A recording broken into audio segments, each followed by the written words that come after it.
எங்களுக்கு தெரியும் நீர்கொழும்பு சிறைச்சாலையில் ஜூலை மாதம் 5ஆம் திகதி ஒரு பதற்றம், 6ஆம் திகதி, 7ஆம் திகதின்னு 3 நாள் தொடர்ந்தது. இப்ப அதே மாதிரி ஒரு பதற்றம் மகார சிறைச்சாலையில் உருவாகி இருக்கு. முதல்ல இது 2 கேங்குக்குள்ள தான் ஸ்டார்ட் ஆகுது. 50 மில்லியன் கொடுத்தது கேமஸ்ரீ பெர்னாண்டோ நஷ்ட ம். ஈடு. ஆமா. 75 மில்லியன் கொடுத்தது பூஜித ஜெயசுந்தர. பூஜ்ய அவங்க ஜெயசுந்தர். 2 பேருக்கும் மரண ம். தண்டனை கொடுத்தாச்சு. 100 ஐக்கு மில்லி. இருக்கிற ஆ. 75 50 கொடுத்தவருக்கு மரண தண்டனைண்டா 100 கொடுத்தவருக்கு 100 மில்லி. ஆ. 2029 ம். தயாசரி எதிர்பார்க்கும் ஜனாதிபதி வந்தால் ஆ. பொது மன்னிப்பில் தாங்கள் வெளியில். வெளியே. ஆனால் அதிலேயும் ஒரு நெருக்கடி இருக்கு. இந்த தீர்ப்பு வழங்கினது வந்து கொழும்பு விசேட மேல் நீதிமன்றம், ம், ம், ம். சிறப்பு மேல் நீதிமன்றம். இதுல ராசா நீங்க லேசில வெளியில வரையலாது.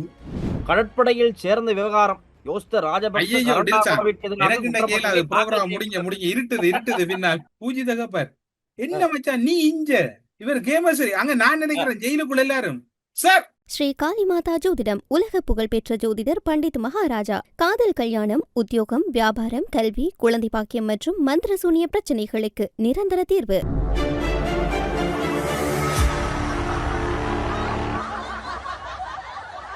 ஹலோ அண்ணா, வணக்கம். வணக்கம் வணக்கம் டெல்சா. நீங்க ஊருக்குள்ள இல்ல அங்க ஒவ்வொரு சிறையளப்ப விட்டு வைக்கிற பிளான் இல்ல ஒரு கலவரத்தை நோக்கி ஒரு தரப்பு நகர்ந்து கொண்டிருக்குது. நாங்க தொடர்ச்சி அந்த தளத்துல வலியுறுத்தி ஆமா. வரோம். ம், பாதுகாப்பு விடயங்கள்ல மிக கவனமா இருங்க. ம். பாதுகாப்பு அச்சுறுத்தல் ஒன்றை கொடுக்கறதுக்கான வேலைகள் நடத்தப்பட்டு கொண்டிருக்கு. நடந்து கொண்டிருக்கும் மும்முரமா. அது சொல்லிடுவோம். என்னன்னு சொன்னா, மகார சிறைச்சாலையில் ஒரு கலவரம். எங்களுக்கு தெரியும் நீர்கொழும்பு சிறைச்சாலையில் ஜூலை மாதம் 5ஆம் திகதி ஒரு பதற்றம், 6ஆம் திகதி, 7ஆம் திகதின்னு 3 நாள் தொடர்ந்தது. அதுல 32 பேர் உயிரிழந்தாங்க. சிறைச்சாலை அதிகாரிகளும் சரி, சிறை கைதிகளும் சரி. இப்ப அதே மாதிரி ஒரு பதற்றம் மகார சிறைச்சாலையில் உருவாகி இருக்கு. முதல்ல இது 2 கேங்குக்குள்ள தான் ஸ்டார்ட் ஆகுது. அதே மாதிரி தான். அங்க என்ன நடந்துச்சோ அதே தான் இது. இது வந்து இதுக்கு பின்னுக்கு ஒரு பெரிய டவுட். இப்ப அண்ணன்ட சிரிப்பிலேயே விஷயம் இருக்குன்னு நினைச்சுக்கங்க மக்களே. சரியா? இது வந்து திட்ட தெளிவா இது ஒரு ப்ரீ பிளான்ல செஞ்சுகிட்டு இருக்காங்க. அது திட்ட தெளிவா விளங்குது. இப்ப 4 சிறை கைதிகள் படுகாயம் அடைஞ்சிருக்காங்க. இப்ப அவங்கள உடனடியா வைத்தியசாலைக்கு கொண்டு போற நடவடிக்கைகள் மேற்கொள்வதோடு, இப்ப அதே டைம்ல இந்த சிறை கைதிகளுடைய உறவினர்கள் அவங்க அதாவது நீர்கொழும்பு சிறைச்சாலையில மாதிரி தான். இப்ப இவங்க என்ன செஞ்சுட்டாங்க, பிரதான நுழைவாயில உடைச்சுக்கிட்டு உள்ள போக ட்ரை பண்ணிட்டாங்க. அது நடந்திருந்தா இன்னும் அங்க மோசமான ஒரு சம்பவம் நடந்திருக்கும். டக்குன்னு உடனடியா அந்த இடத்துக்கு எஸ்டிஎஃப் போடப்பட்டுருச்சு. போலீஸ் அதிகாரிகள் போடப்பட்டு எல்லாம் பாதுகாப்பு பலப்படுத்தி வெளியில இருந்து உறவினர்கள் யாரையும் உள்ள போக விடாம தடுத்திருக்காங்க. இப்போதைக்கு இதான் அப்டேட். ஆனா இந்த அமைதியின்மையை கட்டுப்பாட்டுக்குள் கொண்டு வர எஸ்டிஎஃப் எனக்கு அங்கிருந்து கொஞ்சம் சத்தங்கள் கேட்டுச்சு. வீடியோஸ் பார்க்கும்போது இவங்களும் கண்ணீர் புகை சத்தமா இல்ல துப்பாக்கி சூட்டு சத்தமான்னு தெரியல. ஒரே துப்பாக்கி சத்தமா தான் இருக்கு. வெடிச்சத்தமா இருக்கு. அப்ப என்ன நிலவரம் இது முழுமையான அப்டேட் தெரிஞ்சுக்க இன்னைக்கு நைட்டுக்கு தான் எங்களுக்கு ஒரு நல்ல அப்டேட் கிடைக்கும். இப்போதைக்கு இப்ப சம்பவம் நடந்துகிட்டு இருக்கனால இப்போதைக்கு சொல்லக்கூடியதா இருக்கு. 4 சிறை கைதிகள் காயமாகி இருக்காங்க. ம். நான் உங்களுக்கு சொன்னதான் டெல்சா இதுல திரும்பவும் சொல்லக்கூடிய இருக்குன்னு சொன்னால் உடனடியாக வந்து இந்த விடயங்கள்ல கவனம் செலுத்தணும். இதுல ம். வந்து போதை வஸ்து கும்பலும் குழப்பம் ஏற்படுத்துறதுக்கு வாய்ப்பு. கஞ்சிப்பான இம்ரான நெருங்கிட்டாங்க அந்த கைது ஆமா. இடம்பெறும்போது. ம். போதை வஸ்து கும்பல் இலங்கைக்குள்ள இன்றைக்கும் பார்த்திருப்பீங்க. இன்றைக்கும் வந்து ஒரு ம். காணொலியை பாருங்க. கட்நாயக்க விமான ஆமா. நிலையத்துல அதாவது ஒரு பரிசு பொதி போன்று கொண்டு வரப்பட்ட பொட்டலம் ஒன்றுல வந்து போதைப் பொருட்கள் ஒழித்து கொண்டு வரப்பட்டது அடேங்கப்பா. ஆ. கண்டுபிடிக்கப்பட்டிருக்கு.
அது மாதிரி டெல்சான் அவங்கடது இந்தியால வந்து பாத்தீங்கன்னா நேற்று 2 பேருக்கு மரண தண்டனை கொடுத்தாச்சு. ஆமா. இன்னும் கன பேர் என்ன சொல்றாங்க, நேற்றில இருந்து கன பேர் தூக்கமே இல்ல கன பேர். தூக்கம் இல்ல. முக்கியமா நீங்க சொன்னீங்க நேத்து ஒரு voice cut பார்த்துதானே Maithripala Sirisena.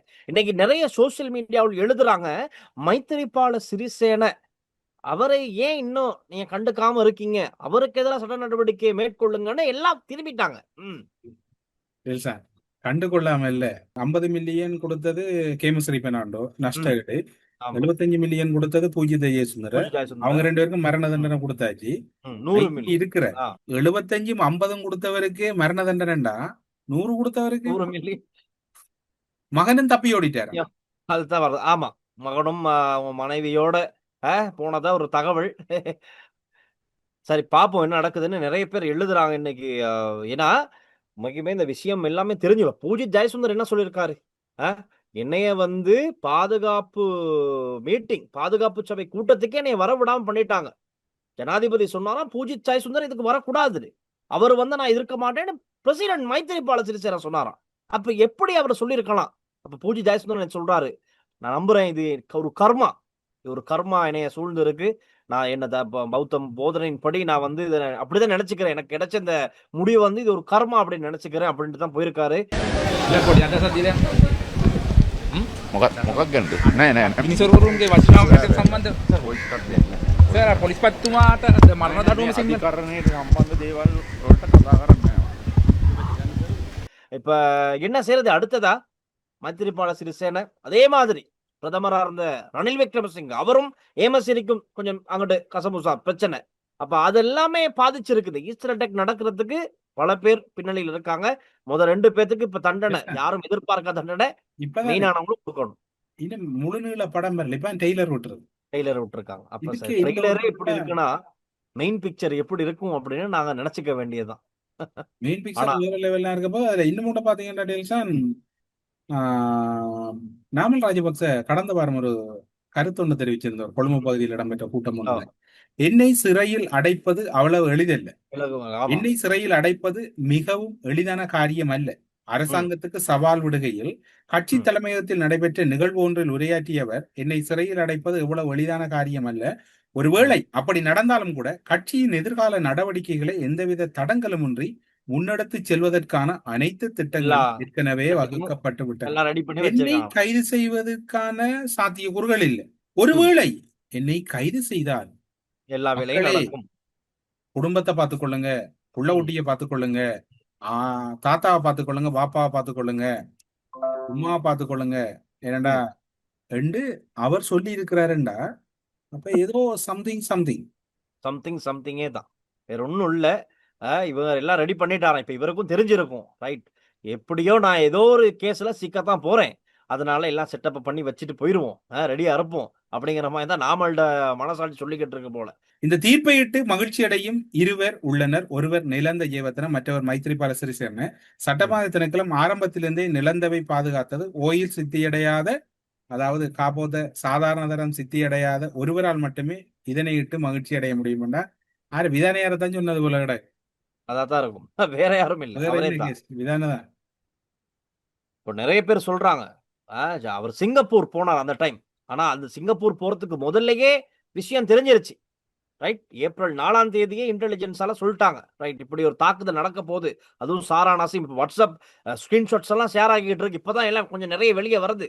WhatsApp அன்னைக்கு பாதுகாப்பு சபைக்கு அறிவுறுத்தப்பட்ட விஷயங்கள் இப்ப ஸ்கிரீன்ஷாட்டா எல்லாம் வெளியே விட்டுக்கிட்டு இருக்காங்க. இப்ப விட்டு என்ன செய்ய? அன்னைக்கே இதை கொஞ்சம் அங்கங்க கைமாத்தி உடனடியா பாதுகாப்பை உறுதிப்படுத்திருக்காங்க. ஆனா எனக்கு ஞாபகம் வருது, ஏமசிரி பெர்னாண்டோ அன்னைக்கு சர்ச்சுக்கு வந்து சென்ட் ஆந்தனிஸ் சர்ச்சுக்கு வந்துட்டு சொன்ன விஷயம், தாக்குதல் நடக்கும்னு தெரியும், ஆனா இவ்வளவு கொடூரமா நடக்கும், இப்படி அடிப்பாங்கன்னு தெரியாது. அந்த சொன்ன விஷயம், அந்த கர்மா இன்னைக்கு ரிட்டர்ன் கொடுத்துருக்கு. அந்த வீடியோ இருக்கா, நீங்க அண்டன் சொன்னீங்க, அது ஒருக்கா எடுத்து இதுல ப்ளே பண்ணப்ப கொச்சி கடை போயிட்டு திரும்ப கூட சொன்னேன். கொச்சி கடை சர்ச்சுக்கு போயிட்டு கார்ல எடுத்துக்கிட்டு ஃபாரின் ஜேர்னலிஸ்ட் ஒரு ஆள் கேட்கிறாரு, நீங்க பாதுகாப்பு செயலாளர், இது சம்பந்தமா உங்களுக்கு நீங்க தெரிஞ்சு இருக்கலையா, முன்னாயத்தமா நீங்க இருக்கலையா, பாதுகாப்பையும் பலப்படுத்தல அப்படின்னு. இல்ல, எங்க அரசாங்கத்துல கடந்த சில வருடங்களாகவே எல்லாம் பாதுகாப்பு எல்லாம் ஸ்மூத்தா தான் போய்கிட்டு இருக்கு, இப்படி ஒரு அட்டாக் நடக்கும்னு எங்களுக்கு தெரியும், எங்களுக்கு இன்ஃபர்மேஷன் வந்துச்சு, ஆனா இவ்வளவு மோசமா இங்க அட்டாக் பண்ணுவாங்கன்னு தெரியாதுன்னு லேசா சொல்லிட்டாரு. இல்ல அவருக்கு அட்டாக் நடந்தது தெரிஞ்சது, அனூர் ஆட்சிக்கு வரும்னு தெரியாம போயிடுச்சு. அதான், அதுதான். அதேதான், அதேதான், அதேதான், அதேதான். ஆமா. கேமசரி அவருக்கு அவர் இப்ப அட்டாக் ஆகிருக்கும். கேமசரி ஐயா இல்ல, கேமசரி தாத்தா ம். வந்தா இது. உண்மைக்கு வயசு வயசு இப்ப தெரியும். அப்ப சரி ஆனா இதால அதுல தான் இப்ப அதுல ஒரு தாத்தா ஒற்றுமை வாங்கிட்டாரு பாவம். பாத்துறீங்களா டேல்சான்? ஆனா உண்மைக்குமே நாங்க சொல்லணும். நேத்து நேத்து நிகழ்ச்சி நாங்க செஞ்சுகிட்டு இருக்கும் போது வரைக்கும் கூட ஏமசிரியோட தீர்ப்பு வந்து எங்களுக்கு சொல்லப்படல. அங்கிருந்து நீதிமன்றத்துல வரல. முதல்ல பூஜி ஜெயசுந்தராவோட தீர்ப்பு அறிவிக்கப்பட்டு பிறகுதான் ஏமசிரி பெர்னாண்டோவோட நீதிமன்ற நடவடிக்கைகள் விசாரணை எல்லாம் இடம்பெற்றிருந்திருக்கு. அப்ப அதுக்கப்புறம் தான் நாங்களும் யோசிச்சோம், என்னடா பூஜி ஜெயசுந்தரன் வந்துருச்சு, ஏமசிரி பெர்னாண்டோ கேஸ் என்னாச்சு, நாங்களும் உண்மைக்குமே நானும் அண்ணனும் பேசிக்கிட்டு இருந்தோம். நிகழ்ச்சி முடிச்சிட்டு எல்லாருக்கும் அந்த அப்டேட் வருது. ரைட், ஏமசிரி பெர்னாண்டோக்கும் மரண தண்டனை. எல்லாமே திடுக்கிடும் தகவல்கள் தான். இன்னைக்கு அதை சேர்த்து தான் நாங்க உங்களுக்கு நிகழ்ச்சியை வழங்கிக்கிட்டு இருக்கோம். இதுல ரஞ்சித் மத்துவ மண்டார் எஸ்ஜேபில அவர் சொல்றாரு, ஈஸ்டர் தாக்குதலால் நாங்களும் பாதிக்கப்பட்டோம். எப்படி? 2 தேர்தல்களில் வாக்குகள் இல்லாம போயிருச்சாம். அதுதான் அவங்க பட்ட பாதிப்பாம். அவர் சொல்றாரு, இந்த ஈஸ்டர் தாக்குதல்ல கிறிஸ்தவ சமூகத்துல இருக்கவங்க உயிரிழந்தாங்க. இஸ்லாமிய சமூகம் இதுல வந்து குற்றச்சாட்டுக்குள்ளாகி அவங்க பாதிக்கப்பட்டாங்க. அதே மாதிரி எஸ்ஜேபி ஆகிய நாங்கள் என்ன செஞ்சோம்? தேர்தல்கள்ல வாக்குகள் இல்லாம தோல்வி அடைஞ்சோம் அப்படின்னு ரஞ்சித் மத்துவ பண்டார சொல்லியிருக்காரு. அவங்க பாதிப்பு அது. ஒவ்வொரு ஆளுக்கும் ஒவ்வொரு கவலை தான், என்ன செய்யறது? டேல்சான், அந்த சிறைச்சாலைக்கு அழைத்து செல்ற வீடியோ பார்த்திருப்பீங்க. ஆமா. அதுலயும் கூட பூஜித ஜெயசுந்தரம் உண்மையில பாராட்டவனும். கேமசரி பெர்னாண்டோ, கேமசரி ஐயா நீங்க ம், தான் சீனியர், நீங்க ம். என்ன கையை பிடிச்சு கூட்டி போங்கடா. அவர் தான் அந்த 76 வயசுலயும் அந்த கைவிலம் கூட இவரை இழுத்துட்டு போறாருன்னு. ஆமா. அவரை வந்து அவன் சீனியோரிட்டியை மதிக்கிற அந்த வீடியோல நீங்க வடிவ பாருங்க. அந்த வீடியோல நீங்க அதை நோட் படிக்கிறீங்க. பண்ணிருக்கீங்க. அதை சரி. வடிவா பாருங்க நீங்க அந்த வீடியோ. நான் நேற்று தான் பார்த்தேன். நான் முறையின்படி டீல்ஸான் அவருக்கு 76 வயது, சரியா? ம், ம், அவரால ம், பஸ்ஸுக்குள்ள முன்னுக்கு ஏறி இவரை இழுக்க இயலாது. என்னடா ம். அந்த கையில விலங்கிட்டு இருக்கு. பூஜிதான் போயிருக்கோம். பூஜிதா ஆமா. இந்த இதன்படி ம், பூஜிதாவோட ம். வயது 66. ஓ. 20 வயது குறைஞ்ச பூஜிதாவை சீனியோரிட்டி உண்மையில அதுல பூஜிதை மெயின்டைன் பண்றாருன்னு. சார் சரி நீங்க அழைச்சிட்டு முன்னுக்கு போறாரு. போங்க. சார் போய் ம், தான் இவரை இழுக்கிறார். பிறகு சார் தான் போய் முதல் உட்கார்றாரு சீட்ல. ம். அதுக்கப்புறம் இவர் போறார். ஆனா 2 பேருமே கொஞ்சம் சிரிச்ச முகத்தோட தான் போறாங்க. எப்படி ஏன் போறாங்க? ஆ, 2029 ம். தயாசரி எதிர்பார்க்கும் ஜனாதிபதி வந்தால் ஆ, பொது மன்னிப்பில் தாங்கள் வெளியில். வெளியே. ஆனால் அதிலேயும் ஒரு நெருக்கடி இருக்கு. ஆ, என்னது? இந்த தீர்ப்பு வழங்கினது வந்து கொழும்பு மேல் நீதிமன்றம் இல்லை. கொழும்பு விசேட மேல் நீதிமன்றம், ம், ம், ம். விசேட. சிறப்பு மேல் நீதிமன்றம். மேல் விசேட. நீதிமன்றத்துல தனி ஒரு நீதிபதி. ஆமா. இது 3 பேர் இந்த நீதிபதிகளா இருக்கிறாங்க. ம். இதுல ராசா நீங்க லேசில வழியில வரையலாது. என்னடா கலைவர் அதெல்லாம் கேட்டாங்க, இன்னும் நீங்க இந்த சொல்லுங்க, சொல்லுங்க. நீங்க இந்த ப்ரோக்ராம் எல்லாம் செய்யறீங்களே, ஒருவேளை ம். ஆட்சி மாறிட்டால் என்ன செய்யறாங்க? ஆ, அப்படி ஒரு ஆமா, நிறைய அயோக்கிய, கமெண்ட்ஸ் இருக்கு. இல்ல அயோக்கிய புத்தி என்று பாருங்க இவங்கட. அப்ப இவங்க எல்லாரும் வந்து அந்த என்ன சொல்ற அந்த நாதாரிகள் ஆட்சியை தான் எதிர்பார்க்கறாங்க. ஆனா இதுல சுவாரஸ்யமான விஷயம் என்னன்னா, இப்ப நாங்க பார்த்தோம் சாமர சம்பத்தெல்லாம் எப்படி பதறிக்கிட்டு இந்த அரசாங்கம் ஒருவருக்காக இந்த வயது எல்லை நீடிப்பு செஞ்சுக்கிட்டு இருக்காங்க அப்படின்னு சொல்லி. டெல்சா ஆ, ஆமா. அப்ப தயாசிரி ஜெயசேகர் ஒரு பக்கம் சொன்னாரு, இப்படி பல பேர் இதுல இன்னும் ஒன்று செஞ்சாங்க. சொல்ல ஒன்று டீல்சான், இந்த தீர்ப்பு வாரத்துக்கு முதல் நாள், அதுக்கு முதல் நாள் இடம்பெற்ற ஒரு ஊடக சந்திப்புல நீங்க அதை கண்டினியூ பண்ணுங்க. ம், பிரதம நீதியரசர் இந்த வயது நீடிப்ப ஏற்றுக்கொள்ளாம பதவி விலக வேணும் என்ற ஒரு கருத்தை தயாசரி முன் வச்சார். முன் எனக்கு வச்சாரு. இது வந்து எப்படி பார்க்கப்படுது என்றால், நீதிபதி ம், ஒரு பிரதம நீதியரசரை அச்சுறுத்துறது அரசியல்வாதி. அந்த மாதிரி தான், அந்த மாதிரி இது தான். வந்து இன்னும் கொஞ்சம் கண்டம் ஆஃப் கோர்ட். இருக்கு இருக்கு. இதுக்கு எல்லாத்தையும் சேர்த்து ஒரு ரிட்டர்ன் நினைக்கிறேன். ஜனாதிபதி அன்ருகுமார் சனக்கு சைலண்டா இருக்கான்னு நம்ம வந்து விட்டுற இயலாது. அங்க எல்லா வேலைப்பாடுகளும் நடக்குது. தயாசிரி நேத்து ஓடுனாரு லஞ்ச ஊழல் ஒழிப்பு ஆணைக்குழுவுக்கு. சம்பந்தமே இல்ல. இங்க நீதிபதிகளுடைய விஷயத்துக்கு அவர் அங்க போயிருக்காரு. எல்லாத்துக்கும் ரிட்டர்ன் போடும். நான் சொல்ல வந்த விஷயம் என்னன்னா, இப்ப பூஜித் ஜெயசுந்தர, ஏமஸ்ரீ பெர்னாண்டோ ஏற்கனவே இந்த வழக்குல விடுவிக்கப்பட்டவங்க. ரைட்டா? 2023 இது வந்து சம்பவம் நடந்திருக்கு. ஏற்கனவே இந்த கேஸ்ல விடுவிக்கப்பட்டு மீண்டும் மேன்முறையீடு செய்யப்படுது. இவங்க எப்படி விடுவிக்கப்பட்டாங்க அப்படின்னு இதை நாங்க விஷயத்தை கொஞ்சம் கிளீனா பார்ப்போம். இதற்கு முன்பு இந்த வழக்கில் பூஜி ஜெயசுந்தரவும் ஏமசிரியும் விடுவிக்கப்பட்டிருந்தனர். அதற்கு எதிராக உச்ச நீதிமன்றத்தில் மேன்முறையீடு செய்யப்பட்டது. அதனைத் தொடர்ந்து நீதியரசர் பிரீத்தி பத்மன் சூரசேன தலைமையிலான 5 நீதிபதிகள் கொண்ட அமர்வு தீர்ப்பளித்து இந்த வழக்கை மீண்டும் விசாரிக்க உத்தரவிட்டது. பிரீத்தி பத்மன் சூரசேன அண்மையில அதிகமா பேசப்படுற சொல்லப்படுற ஒரு பெயர். இவரு தலைமையிலான அந்த நீதிபதி குலாம் எடுத்த முடிவுல தான் இந்த வழக்கு மீண்டும் விசாரிக்கப்பட்டுச்சு. நேற்றைய தினம் 3 அடங்கிய நீதிபதி குலாம்ல மரண தண்டனை விதிக்கப்பட்டிருக்கு. பாருங்க, விடுவிக்கப்பட்டவங்க தான் மீண்டும் இந்த வழக்கு தொடர்ந்து எடுக்கப்பட்டு இந்த தண்டனை வழங்கப்பட்டிருக்கு. சோ இந்த பிரீத்தி பத்மன் சூரசேன அப்படிங்கிற ஒரு நீதி அரசர் அவருக்கு இருக்க பயம் தான் இன்னைக்கு பல பேர் அங்கும் இங்கும் ஒன்றா கூட்டங்களை ஆர்கனைஸ் பண்றாங்க. இன்னும் பல பேர் அங்கங்க விசாரணை திணைக்களங்க போயிட்டு கம்ப்ளைண்ட் பண்றாங்க. இன்னும் சில பேர் ஒன்றிணைந்த எதிர்க்கட்சியா ஒண்ணு சேர்ந்து பல பிரஸ் மீட்டுகளை வைக்கிறாங்க. இந்த ஒரு நபர் தான், இவர் தான் காரணம். ஆனா முன்னுக்கு நிறைய வழக்குகளுக்கு இந்த மாதிரி தான் தீர்ப்பு அமைய போகுது. அந்த பயம்தான் பச்சா, அந்த பயம்தான். அதுல இன்னொரு பிரச்சனை என்னன்னா பதவி உயர்வுன்னு பதறி திரியுறாங்க. ம். இப்ப பதவி நீடிப்பு இந்த விசாரணைகளை செய்யறதுக்கு இந்த பதவி உயர்வு வழங்குற கேட்டகரியில் யார் யார் இருக்கிறாங்கன்னு தெரியுமா? ம்ஹும். யார் இருக்குது? கமெண்ட்ஸ்ல சொல்லுங்க, நாளைக்கு கிடைக்கிறேன். இந்த நீதிபதிகள் வழங்கின தீர்ப்புல பிரியந்த லியனகே தலைமையிலான நீதியரசர்கள் குழாம் தான் அந்த தீர்ப்பை வழங்குது. அதுல விராஜ் வீரசூரிய, திலகரட்ன பண்டார. விராஜ் வீரசூரிய இவர் யாரு, கேமஸ்ரீ பெர்னாண்டோட விடயத்துல அவர் ஒரு மாற்று நிலப்பாடு எடுக்கிற, அவர் மரண தண்டனைக்கு ஆமா. ஏற்றுக்கொள்ளாத, அவர் மரண தண்டனை கொடுக்க முடியாதுன்ற அளவில் இல்லத பெரும்பான்மை அடிப்படையெல்லாம் தீர்வு எடுக்கப்படுது. சரி, அப்படி என்றா அரசாங்க நீதித்துறையை வளைச்சிருக்கண்டா 3 நீதிபதிகளும் ஒரே எழுத்த நிலை இருக்கும், எழுதியிருக்கணும். அதானே அவங்களுடைய சுயாதீன தன்மை காரணமா டைம்ல இன்னொரு விடயத்துல எல்லாரும் கவனமா இருக்க வேண்டியதுதான். இவங்க எதிர்கட்சிகள் கன்னடத்துல கண்டம் ஆஃப் கோர்ட் போய் கொண்டிருக்குது. அதுல முத சுரேஷ் சிலைக்கு ஆதரவா கோர்ட் தீர்ப்புக்கு இதைத்தானே இவங்க போட்டாங்க, அடிச்சாங்க. கூடாரம் போட்டதே நீதிமன்ற அவமதிப்பு தான். அது சம்பந்தமா தான் இப்ப கேஸ் ஒண்ணு போய்கிட்டு இருக்கு. அது அப்டேட்டும் விரைவில் தெரிஞ்சக்கூடியதா இருக்கும். எனக்கு அறிஞ்ச வரையில ஒரு பிரதம நீதியரசரை பதவி விலக சொல்லி நாடாளுமன்றத்துக்கு உள்ளுக்குள்ள சொல்லல, நாடாளுமன்றத்துக்கு வெளியில சொல்றது அதை இந்த அளவுல நீதிமன்ற சுயாதீனத்தை அச்சுறுத்துறதா தான் பார்க்கப்படுது. பிரதம நீதியரசர் ஐயா, உங்களுக்கு தமிழ் தெரிஞ்ச ஆக்கள் யாரும் இருந்தா இது ஒரு உண்மையில 100% கண்டம் ஆஃப் கோர்ட் ஒரு கத்து சிங்களத்துல சொல்லுங்க தம்பி இருக்கா ப்ளீஸ். அதுதான் මේක ඔබේ අවධානය පිණිසයි මේ විපක්ෂ ඉන්න කට්ටිය ගොඩක් කට්ටිය මෙම මේ අධිකරණයට අපහාස කිරීමක් තමයි කරන්නේ. එයාලා ප්‍රෙස් මීට් තියනවා, එයාලා තැනින් තැනින් ගිහලා කතා කරනවා, මයික් වලට වොයිස් කට් දෙනවා. ඒව කරනකොට අධිකරණයට අපහාස කිරීමක් මෙයාලා කරනවා. මෙයාලට එරෙහිව වහාම நீதியை கிரியாத்மக කරන ලෙස ජනතාව ඉල්ලනවා. சரி, நல்லா சொல்லிட்டேன், நல்லாவே சொல்லிட்டேன். அடுத்த டில்சன் ஒரு சிங்களத்துல அனுரகுமாரி ஒரு ஸ்பீச் ஒன்று போட்டிருந்தேன் நான், அதை நீங்க பாத்திருப்பீங்கன்னு நினைக்கிறேன். அதுல அவர் நாடாளுமன்றத்துல முதல்ல எதிர்கட்சியில இருக்கக்குள்ள பேசின பேச்சுன்னு நினைக்கிறேன் இல்லையா? ஆமா, இன்னைக்கு ஜனாதிபதி அன்னைக்கு எதிர்கட்சி அந்த சைட் தான் அமர்ந்து இருக்காரு. 3 பேர் தான் கட்சி சார்பா இன்னைக்கு பெரும்பான்மையோட பார்லிமெண்டத்துல அரசாங்கத்தை செஞ்சுக்கிட்டு போய்கிட்டு இருக்காங்க. அன்னைக்கு சொல்றாரு, அன்னைக்கு இவர் எதிர்கட்சியில இருக்கும் போது அங்க இருக்க ஆளும் கட்சியில இருக்கவங்க எல்லாம் ஏசுறாங்க, ஏன் அனுர போய் சொல்லாத உட்கார அப்படி பொண்ணு எல்லாம் இன்னைக்கும் சொல்றாங்க தான். ஆனா அன்னைக்கு ஆளும் தரப்புல சொல்றாங்க. அப்ப அவர் சொல்றாரு, சபாநாயகர் அவர்களே, இன்னைக்கு இவங்க எல்லாம் கத்துறாங்க, இவங்க என்னைய பார்த்து கத்தத்தான் வேணும். ஏன்னா இவங்க எல்லாம் ஊழல்வாதிகள், மோசடிக்காரனுங்க. இவங்களுக்கு எதிரா இருக்குதுன்னா, இவங்களுக்கு எதிர் திசையில இருக்குதுன்னா, இவங்களுக்கு எதிரா இருக்குதுன்னா, சோ இவங்க என்னைய பார்த்து தான் கத்துவாங்க, என்னைய பார்த்து தான் கத்தணும், இவங்களுக்கு எல்லாம் ரிட்டர்ன் கொடுப்பேன் அப்படிங்கிற மாதிரி தான் அந்த ஸ்பீச் போகுது. ஃபயரா இருக்கு.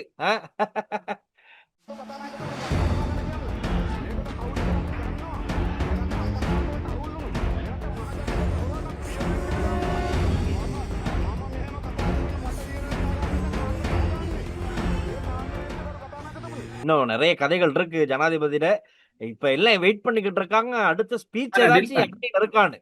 விளங்கல, அண்மையில ஏதாச்சும் ஒரு ஸ்பீச் இருக்குமா அப்படின்னு எதிர்பார்த்துக்கிட்டு இருக்காங்க. இல்ல நான் நினைக்கிறேன் கிழமை நாடாளுமன்ற அமர்வு இடம்பெற போற சூழ்நிலையில நீதிபதிகளோட வயது அதிகரிப்பு, அதுகள் பிறகு ஒரு சூறாவளி ஒன்றை சுமூகமாக்குறதுக்காக வாரக்கிழமை கட்டாயம் அனுரகுமார் திசாநாயக நாடாளுமன்றத்துக்கு வர்றதுக்கான வாய்ப்புகள் இப்போது வரைக்கும் இருக்குது. ஓம் டெல்சான், நாங்க இப்ப அனுஜன தம்பி, இப்ப நாங்க நாட்டு நடப்பு நேரலையில நிக்கிறோம். நீங்க ஒரு பொருத்தமான நேரத்துல டெலிபோன் பண்ணிருக்கிறீங்க. டெல்சான், இது யாருன்னு சொன்ன அவசரமான இந்த இடத்துல கதைக்க வேண்டியிருக்கு. அனோஜன், அதாவது சவுதி அரேபியாவில தண்டனைக்குள்ளா இருக்கக்கூடிய அனோஜன் தம்பி தான் எங்களோட நேரலையில இணைஞ்சு தொலைபேசி அழைப்புல இணைஞ்சிருக்கிறார். உங்களுக்கு கேக்குதுன்னு நினைக்கிறேன் அவரோட குரல். அனோஜன் தம்பி, நீங்க நாங்க இப்போ லைஃப்லாம் இருக்கிறோம் நாட்டு நடப்பு, உங்களோட கருத்தை நீங்க சொல்லுங்க. அதுக்கப்புறம் உங்களோட டெல்சான் மேற்கொண்டு நாளைக்கு கதைச்சு என்ன செய்யலாம்ன்றது சம்பந்தம், உங்களுக்கு என்ன ஹெல்ப் பண்ணலாம்ன்ற சம்பந்தம் உங்களோட கண்டினியூ பண்ணுவேன். நீங்க பேசுங்க. ஓகே, நான் இப்படி இந்த சவுதியில குடியிருக்கிற தம்பியா நான் கைகிறேன். கொஞ்சம் நான் நடக்குது என்னன்னு சொன்னா, இப்ப அவங்களுக்கு 24 கூட்டிட்டு போயிருக்காங்க கோச்சுக்கு. கூட்டிட்டு போயிட்டு அவரை அவரை ஸ்ரீலங்கா எம்பசில சொல்லியிருக்காங்க 30ஆம் தான் கூட்டிட்டு போகணும்னு சொல்லிட்டு 27ஆம் கூட்டிட்டு கொண்டு தண்டனை கொடுத்துருக்காங்க. கொடுத்திருக்கிற தண்டனை சவுதி ரியாத் 30 லட்சம் ரூபாய் ஃபைனும் 5 வருஷம் ஜெயிலும் கொடுத்திருக்காங்க. கொடுத்து அதுக்கு பிறகு இன்னும் 29 நாளைக்கு அப்பீல் பண்ணலாம்னு சொல்லி சொன்னவங்க. இன்றைக்கு தான் ஜிஎஸ் மூலமா எங்களுக்கு அந்த கேஸ் டீட்டெயில்ஸ் வேற அதுல பார்த்தபடி நம்ம அப்பீல் பண்ணலாம் 50க்கு 50 தண்டனை குறைக்க கூட்டுறத பத்தி சொல்லியிருக்காங்க. அதுக்கு பிறகு நம்ம அப்பீல் பண்றதுக்கு இந்த எம்பசியாராம் லோயர் வருவாங்களாம். லோயருக்கு நம்ம ஃபீஸ் கொடுக்கணுமாமா. அதுக்கு அப்பீலுக்கு சவுதி ரியால் 5000 அதுக்கு லோயர் ஃபீஸ் 20,000 சவுதி ரியால் பெற்றிருக்காங்க. அதோட இந்த அந்த அவர் கொடுத்துட்டு அந்த 30 லட்சம் சவுதி ரியால் அந்த கட்டலன்னு சொல்லி சொன்னா அந்த கட்டும் வரைக்கும் நாட்டுக்கு விட மாட்டாங்களாம். கட்டும் வரைக்கும் இங்கிலீஷ்ல இருக்கணும் சொல்லியிருக்காங்க. நான் இப்போதைக்கு சிச்சுவேஷன் நாங்களும் சொல்ல போனா வறுமைப்பட்ட குடும்பம் நான் இது அமௌண்ட் பேங்க்ல நான் போறேன். அது இப்ப கடைசியா இந்த அண்ணா உங்களோட நம்பர் கிடைக்கிட்டாங்க. அனுஜண்ட தம்பி தான் இப்ப உங்களோட காட்சி வட்டில்சான். இது தொடர்பா மேற்கொண்டு என்ன செய்யலாம்? இப்ப அதாவது அந்த அதாவது இந்த வழக்க மேன்முறையீடு செய்கிறண்டா 5000 சவுதி ரியாலும், அதே போன்று அந்த சட்டத்தரணிக்கு இவங்க 20,000 சவுதி ரியால். அங்க இருக்கிறத விட இது மேலதிகமா வக்கீலே கட்ட வேண்டியது 25,000 சவுதி ரியால்னு சொல்லப்படுது. நான் தெரிஞ்சோ தெரியாம உங்களுக்கு ஒரு கால டைம் ஒன்னு கொடுத்திருக்காங்க. அப்பீல் பண்ணலாம். இது மேன்முறையீடு செய்யலாம்.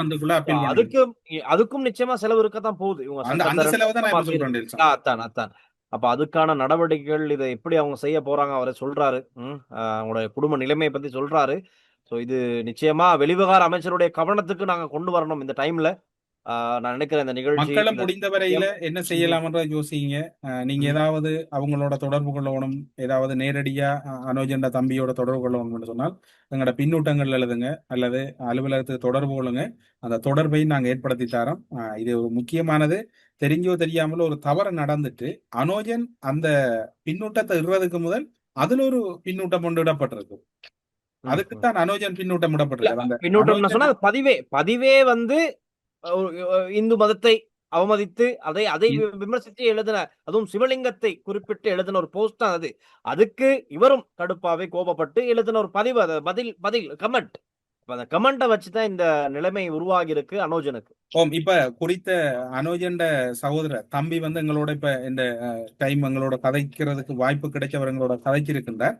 இது தொடர்பாக அவர்களுக்கு ஏற்படக்கூடிய நெருக்கடி, அவர்களுடைய குடும்ப சூழ்நிலை சம்பந்தமான முழு நீள செவ்வி ஒன்று வெகு விரைவில் உங்களுக்கு நாங்கள் லங்காஸ்ரீ ஐபிசி குழுமத்தின் சார்பில் தருவோம். முடிந்த வரைக்கும் புலம்பெயர் உறவுகள் எல்லோரும் இது ஒரு தவறு இடம்பெற்றது, தவறுக்கு மன்னிப்பு கேட்கப்பட்டது, அதுக்கு பிறகு நாங்கள் என்ன செய்யலாம்ன்றதை எல்லோருமா சேர்ந்து யோசிப்போம். நாங்கள் நினைத்தால் வீழ்ந்தவர்களையும் உயர்த்தி விட முடியும். பாவத்துக்கு பரிகாரம் தேட்டவர்களுக்கு மன்னிப்பு கொடுக்க வேண்டியது கடமை. பல முஸ்லிம் சகோதரர்களும் இதே மனப்பான்மையில் இருக்கிறாங்க. எனவே எல்லோருமாக சேர்ந்து இந்த ஒரு நெருக்கடி மிக்க காலத்திலிருந்து இவர்களை மீட்டெடுக்கிறதுக்கு உதவி செய்யும். தம்பி, எங்களோட தொடர்பு கொண்டதுக்கு நன்றி. உங்களோட தொடர்ந்து டில்சான் கதைக்கு அதுக்குரிய அடுத்த கட்ட நடவடிக்கைகளை செய்வோம். ஓகே டில்சான், மிக நினைக்கிறேன் நாங்க அடுத்த கட்டத்துக்கு அதை கொண்டு போகலாம். நிச்சயமா மக்கள் மத்தியில இந்த விஷயத்தை கொண்டு போயிட்டு அவங்க மூலமா என்ன உதவிகள் பண்ண முடியுமோ அதை நாங்க செஞ்சு கொடுப்போம். நான் பேசினதுக்கு நீ எல்லாம் ஒரு முஸ்லீமா அதான் இதான்லாம் பச்சை பச்சையா என்ன போட்டு கிழிச்சிங்க எல்லாரும். இப்போ ஒரு நியாயத்தை ஒண்ணு சொல்றேன். இப்ப நடந்த விஷயம் இது யாருக்குமே தெரியாது, நிறைய பேருக்கு தெரியாது. அதனால நான் சொல்றேன் இது என்ன நடந்துக்கு எது நடந்துக்குன்னு. சரியா? என்ன பச்சை பச்சையா கிழிச்சிங்க, எனக்கு அது பிரச்சனை இல்லை. ஏன்னா நான் கொமெண்ட் போய் படிக்கலையே. கொஞ்சம் பேர் கொமெண்ட படிச்சா அப்புறம் பார்த்தேன் எல்லாமே அதான் ஆகும். அதனால படிக்கல, விட்டேன். ஏன்னா நான் சோத்துல உப்பு போட்டு திங்கிற, சீனி போட்டு திங்கிற, உப்பு போட்டு திங்கிறாங்க பேது. இப்ப என்னன்னு சொன்னா அனோஜன் அந்த அப்படி ஒரு வார்த்தையை பேசுனது மிகப்பெரிய தப்பு. அது ஏன் பேசினா யாருக்கு அது புரிஞ்சுதா? ஒருத்தன் முஸ்லீம் பொடியா ஒருத்தன் கொமெண்ட் பண்ணிக்கிறான், சிவலிங்காட லிங்கத்தை அறுத்துத்தானே கும்பிடுறீங்க, அது உங்களுக்கு பத்தலையா அப்படின்னு சொல்லி ஒருத்தன் கேட்டுக்கான் முஸ்லீம் பொடியன். அவன் கேட்டது நியாயமா? அவன் அவனோட இந்து மதத்தாக்கள்ற பெரிய சாமி ஒரு கடவுள் தான், பெரிய கடவுள்னு சொன்னா சிவபெருமான். அந்த சிவபெருமான கேவலமா கழிச்சிட்டாங்களே, அப்ப அது நியாயமா? அவனோட கடவுளை தப்பா பேசுனது நியாயமா? அவன் பேசுனதுக்கு தான் இவன் வந்து கொமாண்ட் அடிச்சிட்டான். சொல்லுங்க, இவன் கொமாண்ட சும்மா வந்து அடிச்சுருல மக்கள் பாக்கட்டும்னு சொல்லி இப்படி அவன் பேசினதால இவன் இந்த முஸ்லீம் போடிய இந்து மதத்தை கேவலமா கழிச்சதுனால இந்து மதத்துக்காரன் முஸ்லீம் மதத்தை அப்படி கேவலமா கழிச்சான். என்னன்னு தெரியுமா உங்களுக்கு எல்லாம்? என்ன பிரச்சனை தெரியுமா? அவன் வந்து சவுதியில இருக்கான், ஈஸியா அவனை வச்சு நல்லா விளையாடலாம் அப்படின்னு சொல்லி தான் விளையாடுனீங்க. ஸ்ரீலங்காவுடைய அவனா சரி இருந்தா உங்களெல்லாம் கை வைக்க ஏழுமா? எவனுக்காக தைரியம் வைக்காடா கேக்குறேன், எவனுக்காக தைரியம் வைக்க? அப்ப இது என்ன ஏன்டா இப்படி கொமெண்ட் பண்ணான்னு சொல்லி கேக்குறதுக்கு தைரியம் வைக்காடா நீங்களா? என்ன அவன் சவுதியில இருக்கான், டக்குன்னு அப்பல அரெஸ்ட் பண்ணிடுவான் ஆளு, இதை தெரிவிச்சா அரெஸ்ட் பண்ணிடுவான். அந்த ஒரு தைரியம் தான்டா உங்களுக்கு. அவன் சும்மா கடந்தவனை போட்டு அரெஸ்ட் பண்ண வச்சு இன்னைக்கு அவன் ஜெயில அவன் குடும்பம் என்ன பாடுபடும் கொஞ்சமா யோசிங்களா? என்னமோ நான் செஞ்சது நியாயம், இவன் கதைச்சது போலதான். ஆனா நீங்க செஞ்சதுக்கு தானே அவன் மானத்தை வாங்கி எவ்வளவு பண்ணிட்டீங்க, நீங்க எவ்வளவு பண்ணிட்டீங்க. ஆனா எதனால இது நடந்துச்சுன்னு சொல்லி தெரிஞ்சுக்க அவங்களுக்கலாம். அதை கொஞ்சமாவது யோசிச்சிங்களா? உங்களுக்கு அறிவு இருக்கா? என்ன கேட்டீங்களா முஸ்லீமாண்டே? நீங்க ஒழுங்கான முறைக்கு சிந்திக்கிற முஸ்லீமாவா இருக்கீங்க? நீங்க எல்லாம் என்ன கேட்கிறீங்க நீங்க? ஓகே டீல்ஸ், அந்த ஏதோ ஒரு விஷயங்களுக்குள்ள எதிர்பாராம ஒரு அழைப்பு கிடைச்சா நான் வளமையா ப்ரோக்ராம் டைம்ல போன் ஆன்சர் பண்றல எதேச்சியா இயர்போன் இருந்தா உடனே ஆன்சர் பண்ணிட்டேன். ஓகே, எல்லாம் எதிர்பாராம நடந்தது. அடுத்தது என்னன்னு சொன்னா டீல்ஸ், எல்லாரும் சொல்றாங்க அனுரகுமாரை வந்து உயிர்த்த ஞாயிற்கு தீர்ப்பளித்துட்டு அது ஒரு பிழையான பதவி. என்னன்னு சொன்னால் நீதித்துறை வந்து சுயாதீனமா தண்டை செயற்பாடை செய்யுது. அது வந்து சிறப்பு நீதிமன்றம் அமைக்கப்பட்ட நீதிமன்றம். இதுல வந்து அப்படி என்றால் அரசாங்கம் நினைக்கிற மாதிரி எல்லாம் தீர்ப்படுது இல்ல. அதுதான் அதான் எல்லாருமே இப்ப எதிர்கட்சி, இது யாரு முன்வைக்கிறா? அந்த எதிர்கட்சி தானே. எதுக்குமே உதவாத எதிர்கட்சி இன்னைக்கு இப்படி செஞ்சுக்கிட்டு இருக்கு. ஆனா நீதிமன்றத்தை அவங்களுக்கு தேவையான வசதிகளை செஞ்சு கொடுக்க வேண்டியது அரசாங்கத்தோட கடமை. அதை செய்யறதுக்கு தான் இந்த அரசாங்கம் முயற்சிக்கும் போது எல்லாம் காலை பிடித்து எடுத்துக் கொண்டிருக்கின்றார்கள் இவர்கள். என்ன செய்ய நீ அவங்களுக்கான சிஸ்டம் அப்படி. அடுத்த முக்கியமான செய்தி, ஈஸ்டர் குண்டு தாக்குதல் சம்பவம் என்பது தவறாக இடம்பெற்ற ஒரு நிகழ்வாகும். அப்போதே எமது அரசாங்கம் வேண்டுமென்றே தாக்குதலை தடுக்காமல் இருக்கவில்லை, வேண்டுமென்றே எவரையும் கொலை செய்யவில்லை. இது தேவையா உனக்கு? யாரு? சிங்கக்குட்டி டாக்டர் ராஜித. அவரு வேற அவருக்கு இது முடிஞ்சுதானே? இப்ப தீர்ப்புக்காக இருக்கிறாங்க. குற்றப்பத்திரிகை தாக்கல் செஞ்சுட்டாங்க தானே. இனி அவ்வளவுதான். இனி அது மட்டும் இல்ல, குற்றப்பத்திரிகை சொன்னா எனக்கு மிக முக்கியமான குற்றப்பத்திரிகை சம்பந்தமா சொல்லி ஆகணும். கடற்படையில் சேர்ந்த விவகாரம் யோசித்த ராஜபக்ச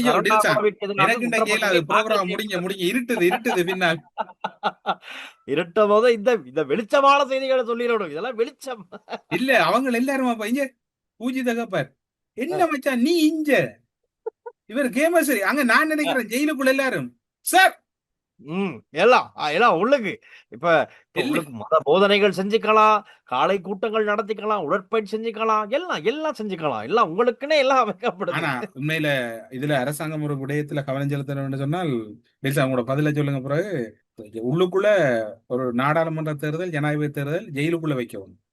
வச்சு ஜெயிலுக்கு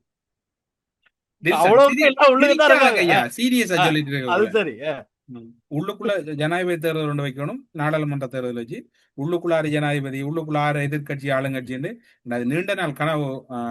அனுரகுமார ஜனாதிபதி இது நீங்க கவனத்துல செலுத்தணும். ஏன்னா இது செய்யலைன்னா நீங்க உண்மையா ஜனநாயகம் நீங்க அடாவடி செய்யறீங்க. அதுக்கு ஒரு ஏற்பாடு செய்யுங்க. தேர்தல் நடந்தாலும் அந்த உள்ளுக்குள்ள இல்ல நான் ஆயோசித்தே இப்ப மாற சிறைச்சாலை உள்ளுக்கு யார் இருக்கான்னு கொஞ்சம் செக் பண்ணணும். ஏன்னா மாற சிறைச்சாலைக்குள்ள இருக்கிறது வந்து அரசியல்வாதிகள் கொஞ்சம் பேர் இருக்காங்க, நம்ம தெரிஞ்ச அளவுல பிரபலமான சில பேர் இருக்காங்க. இப்ப இந்த நடந்துகிட்டு இருக்க கலவரத்துக்கும் இவங்களுக்கு காரணம் எதுவும் சம்திங் லிங்க் இருக்கா அப்படிங்கறத கொஞ்சம் தேடி பார்ப்போம். இன்னும் அப்டேட்டுகள் வரல தானே, வந்தோன்னு பாத்துக்கலாம். என்னன்னு சொன்னா இப்ப அந்த குற்றப்பத்திரிகை தாக்கல் செஞ்சுட்டாங்க 2 பேத்துக்கும். சரியா? அப்ப மிக விரைவில் ஏறுதல் இறங்குதல் நடக்கும். அதை பாத்துக்கலாம். இதுல அடுத்தவர் இந்த அடிக்கடி நீதிமன்ற அவமதிப்புல மெயினா இருக்கிறது இவரை தான். யாரு? உதய கொம்மன்பில. அவர் சொல்றாரு, பூஜித் ஏமசினி போன்று சாணி அபேசேகர ரவி செனவிரத்துக்கும் கொடுக்க வேண்டும் மரண தண்டனை. அவர்களை விட பெரிய தவறு இவர்கள் செய்திருக்கிறார்கள். இவர் வந்துட்டாரு. இவருக்கும் சாணி அபேசேகருக்கும் என்ன போன ஜென்ம பகையா, இந்த ஜென்மத்தில் எதுவும் கோபதாபமான்னு தெரியல. அடிக்கடி சாணி அபேசேகர கண்ணையும் காட்டாத மனுஷன் தான் உதய கொம்மன்பில. ஒரு சுரேஷ் சாலை விஷயத்துல நல்லா பார்த்தோம். அப்பா சாணி அபேசேகர வேணாம், சாணி வேணாம், எப்பா அப்படின்னு சொல்லிக்கிட்டு தான் புதிய கம்பெனில அந்த கம்பெனி நானே கொண்டு வேணுமெண்டா ம். பெரிய வாளியில கரைச்சி ஊத்தி இருக்கலாம் இதுக்கு. அப்ப அவர் எதிர்க்கிறாரு. அடுத்த விஷயம் டெல்சா, ம். உயரிய கல்வி தகுதிகளை பூர்த்தி செய்யாதிருந்த நிலையில் யோசித்த ராஜபக்சவை கடற்படையின் உயர் பதவிக்கு நியமித்ததுல எங்கட அடுத்த கொமாண்டர் ஆமா. கொடை ஆ, அவரை வசந்த அவரை நான் யோசிச்சு பாக்குறேன். அவர் கதிரையில் இருக்கக்குள்ள இப்படித்தான் இருப்பாருன்னு ஆமா, தலை ஆமா, ஆமா. தலை குனியாது. அவருக்கு குற்றப்பத்திரிகை தாக்கல் தாக்கல் செய்யும். செய்யப்பட்டிருக்கு. ம், ம், ம். அப்ப 2 பேத்துக்கும் தாக்கல் நான் செய்யப்பட்டிருக்கு. நினைக்கிறேன், எனக்கு டவுட் உண்டு. எப்படி யோசிக்கிறேன் நான், ஆறாருக்கு மரண தண்டனை, ஆறாருக்கு கடூழிய சிறை தண்டனை, ஆருக்கு ஆயுள் தண்டனை. இந்த ம். கேஸுக்கு நான் நினைக்கிறேன் கடூழிய சிறை தண்டனை விதிக்கப்படும். கடவுள் வசந்த கருணாகூடை 10 ஆண்டுகள் விதிக்கப்படும். அதான் நான் நீதி அமைச்சருக்கு ஒரே ஒரு வேண்டுகோள் முன் வச்சுக்கிறேன். புலம்பெயர் சமூகத்துல இருக்க நிறைய பேரும் இந்த வேண்டுகோளை முன்வைக்கிறாங்க. நம்ம உள்நாட்டுல இருக்கவங்களும் நிறைய பேர் வேண்டுகோள் முன்வைக்கிறாங்க. உடனடியாக ஒரு சிறைச்சாலையை கட்டுங்க. சரியா? அதுல வந்து தனியா இந்த அரசியல்வாதிகள் எல்லாம் போட்டுருங்க. இப்ப அங்கங்க உடைஞ்சிருக்காங்க. அரசியல்வாதிகள் அங்கங்க உடைஞ்ச வேலைக்கடையில கொஞ்சம் பேர், மார சிறைச்சாலையில கொஞ்சம் பேர், நீர்கொழும்பு சிறைச்சாலை இப்ப யாருமே இல்லை. அங்க இருக்கவங்க எல்லாத்தையும் அனுப்பிட்டாங்களே. மட்டக்களப்பு சிறைச்சாலையில கொஞ்சம் பேர். அவர் வருவாரு. இப்பதான் 2 பேத்துக்கு மரண தண்டனை மட்டக்களப்புல இருந்து வர இருக்காங்க. கொஞ்சம் பேர் லிஸ்ட் இருக்கு. அவங்க ஏற்கனவே உள்ளுக்கு தான் எல்லாம் சேர்த்து வச்சு அவங்கள அடுத்து வந்துகிட்டு இருக்கு கமிங் ஜூன். அப்ப அவங்களையும் வருவாங்க. இப்ப எல்லாத்தையும் ஒரே இடத்துல வச்சுட்டா இந்த கண்காணிக்கிறதுக்கும் லேசு. அவங்களுக்குள்ள இல்ல, பேசி நான் டெல்சான் இதுல எனக்கு ஒரு ஐடியா என்ன சொன்னா, இந்த கபர்ன காடு இருக்கு தானே, கபர்ன. ஆமா. அப்புறம் நான் காடு அந்த யானை வரும். அப்பா, அதுல நிறைய வந்து யானை. எங்கேயாவது நிதி எடுத்து ஒரு ஆ, பெரிய பிரிசனை கட்டி, ஆ, பிரிசனை நடுவுல கட்டுங்க. ம். வளைச்சு வர பெரிய காணிகளுக்கு வந்து இல்ல வேலியெல்லாம் போட்டு ஆ, ஒரு ஒரு பக்கம் விவசாயம் செய்யும். ஆ, நாட்டுக்கு தேவையான அதாவது விவசாய உற்பத்திகளை உற்பத்தி செய்யறாக்களை அவங்கள மாத்து. அவங்கள மாத்துங்க. இப்ப மண்வெட்டியும் உதாரணத்துக்கு அளவாங்க அவங்கள கையில ஜெயில கொடுங்க. நீங்க அடைச்சு வையாதுங்க. ஆ, அவங்க அந்த ஆமா, ஜெயில் ஆமா. வந்து வேலையை ஓப்பனா இருக்கட்டும். அவங்களோட லக்ஸரியான ரூம் கொடுங்க, லக்ஸரியான டாக்டர்ஸ் கொடுங்க, எல்லாம் ஆமா லக்ஸரியா கொடுத்து. கொடுங்க. ஆனா இவங்க வேலையை வாங்க.